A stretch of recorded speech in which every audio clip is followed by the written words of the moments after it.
Hi everybody, I hope you are doing well. Today we'll talk about how to fix or how to solve the problem of KakaoStory. We go to settings.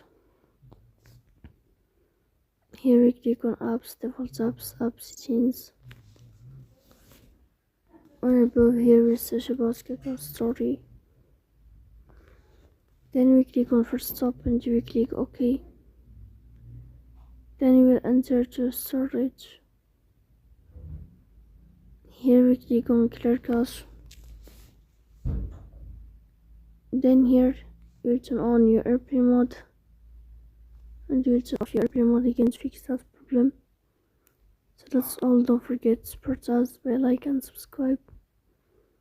See you next time and thank you for your watching and your attention.